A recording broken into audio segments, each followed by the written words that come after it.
Guys, as you guys know, Duelist Nexus is actually on the rise, and we're about to see it, I think, officially released in the TCG on July 29th. And as a result, we're going to get some really broken cards that I honestly think will change the metagame. I genuinely do think Duelist Nexus is on similar power level, maybe not the same power level, but similar power level to Powder of the Elements. Like, stuff that we're getting from this set is ridiculous. I recently just went through the entire set list on stream live. So shout out to the Twitch chat. And if you haven't already, check me out at twitch.tv/practiceg, blah, blah, blah, blah, blah, blah, blah. Anyways. And in that set, we got some really crazy cards. So I'm going to give you guys my top 5 cards, as well as some honorable mention. Okay, so first things first, I'll have at number 5, Emergency. Emergency is, I think, a really good card. It honestly made the deck, the Rescue Ace deck, from unplayable to finally playable because it can cheat out the boss monster. But it also is very similar to Advent in the Fluonerie strategy, where it can also let your Rescue Ace monsters dodge hand traps like Impermanence and Veiler, as well as Ghost Motor, right? So really good card. I think we realized that teleport type effects are just typically very powerful, and I do think Rescue Ace is a deck that will be a lot stronger now as a result of this. So if you don't have your Rescue Ace cards already and are interested in playing the deck, definitely be on the lookout to pick them up, because I do think that it will probably spike soon, just because of the hype around it, right? Emergency has a second effect, which I think is really neat. The fact that it can banish itself from the graveyard to reset powerful Rescue Ace trap cards is, I think, really nice. You know, like, the Rescue Ace trap cards are very similar to runic spell cards, right? We have one of them like pops a monster, the other one like negates and makes it so your opponent attacks, and they also gain additional effects if you have Hydrant on the board, which I think is pretty neat. But yeah, so I have that as number 5. And for number 4, probably have Visas, the new Visa Synchro 8, Amritara, if I pronounced that correctly, up there. Mainly because I think the fact that it can literally add like a ridiculous amount of cards it's crazy. You can make it with two multiple tuners, which I think is really nice. It makes the Mana Dome strategy so much stronger now, and I think the fact that it's also called Starfrost on the field is like super nice. I just think this card is like really strong. It can add counter traps to ensure that you can King Calamities your opponent successfully, through like pretty much like, you know, without using like some sort of weird Beatrice or Trivy Karma line. Just a very powerful card. Can be, you know, you can like combine the Mana Dome cards with like Kashtira cards now, or even Tearlament cards. I think it's good. I really do think it makes the Mana Dome archetype finally a way better deck now. Actually a formidable deck in my opinion. Third, I have another Synchro monster, which I think might even be second, which is gonna be the Crimson Dragon. I think this card is like ridiculous. If you just like read what it does, it's wild. This card allows you to King Calamities your opponent. It also allows you to summon free, you know, Bissell Dispaders by targeting Baron. There's a lot of applications with this card that's really neat, and the fact that it's a generic Synchro 12 that's this powerful is crazy. So I'm actually looking forward to this card. You know, it's an anime card, but it's one of the more playable ones, which I think is really neat. So I think this is nice. It makes the Mana Dome deck way crazier now, and this is definitely one of those cards that you are going to be on the lookout for sure. If you're looking, especially if you're a sneak peek or something along those lines, right? So number 4, I have Revolution Synchron, or number 2, sorry, I have Revolution Synchron. In this list, the card is easily accessible through tunings or like what is it, the Get Ready Set Go card, or whatever the continuous Synchron card is. But it's searchable through like multiple ways, so you basically can like have up to 9 copies of it.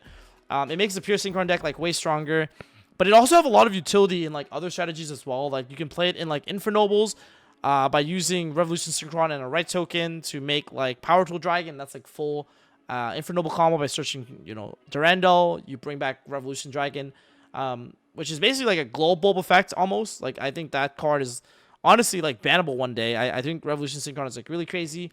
You can play it in the Tearlament deck as well. because that's what the OZ has been trying, because you can mill it, you can make stuff like Ancient Fairy Dragon, pop the Palorino, grab the Cashier Field spell, or etc, etc. So a lot of really cool things you can do, and the fact that if you hard draw it, it's not even that bad, because you can use the card in your hand as a material, similar to like what is it, the Code Talkers almost, in a way. So I think the card is really cool, and I think the card is really, really powerful, and it's honestly on my radar to like probably pick up as a 3-of, to be honest, and it's probably gonna be the reason why I pick up triple tunings as well, to be honest. And number 1 on my list, because I'm super biased, which is gonna be Pearly Noir, Baby Noir, as I call it. This card makes the cat deck, the Pearly deck, just way stronger for no reason. Like, you can play under Droll, set traps from your deck with the cat. It has an effect to compulse 2 cards from your opponent, so it's an XYZ that baits disruption before entering battle phase. It's just like a really, really strong XYZ, and it elevates the deck, I think, really to like a whole new power level.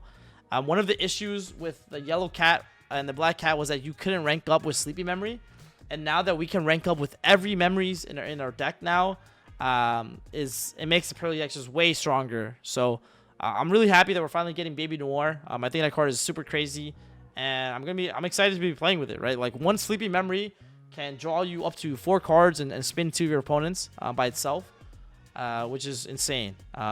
Because you can like go Sleepy Memory, summon the Black Cat. The Black Cat can search My Friend. Black Cat can rank up by targeting the Sleepy Memory in the graveyard to make Baby Noir. Then you can like activate the continuous spell to get like to reveal like double Pretty Memory and a field spell. And then if you hit the Pretty Memory, you can activate. If you hit the Sleepy Memory, you can activate Sleepy Memory, chain attached to the Noir, set a trap from the deck, and then you have like double Sleepy Memory, Baby Noir plus the trap, and that draws you 4 cards and gives you 2 spins. So pretty good in my opinion. Let's talk about some of the honorable mentions, because I do think there's some really cool archetype support cards that didn't make it on my top 5, but I do think they're like nice to mention, because they're just like really good cards in terms of card quality, right? So we have like the Unchained Link 2. I think that card is very powerful. If you just read it, like, you just like almost all the support cards I'm gonna be talking to you guys about almost feel like custom creator cards, because it's like, who even thought about these? Like, who even thought about these cards, or like or how to give these decks like more support by these effects? But I think the Unchained Link 2 is like ridiculous. I think OCG has been trying some stuff with like Unchained Labyrinth. I don't know, maybe that's a thing to look into, but I do think the Unchained Link 2 is like crazy. On summon is a free Rhoda. It also has the effect to like bring itself back from the graveyard if a card you control is destroyed, and then you can like summon a Fiend monster from hand or grave. So it's just a bunch of really good effects. I really like it. So yeah, Unchained Soul King Yama, I believe is the card called. So next we have Dark Corridor. The Dark World deck is already a deck that's been like pretty annoying for a lot of people. It has the potential to like hand loop you. But now that we have Dark Corridor, the deck is finally gaining a little bit more consistency. It is once per turn, thankfully, and it's not a Dark World card, so you can't like search it off of Snow. But like, it's a card that they can draw into and use to basically give your opponent the Ceruli, which turns on all your tactics, turns on your thrust. So Dark Corridor is kind of crazy because it's a 1-card Ceruli that allows you to like trigger all of your big talents cards. Just a good card. I mean, I think it's kind of frustrating because, that these type of decks are going to be good, or are way more consistent again, but it still has the same lose condition as Droll and all that good stuff, so it doesn't really solve that issue, so I'm not really too worried about it. You have the new runic monster. I think it's called Rune Main or Sleipnir, and that card is just ridiculous. It's a level 9, which, with level 1 tuners can do some really crazy stuff.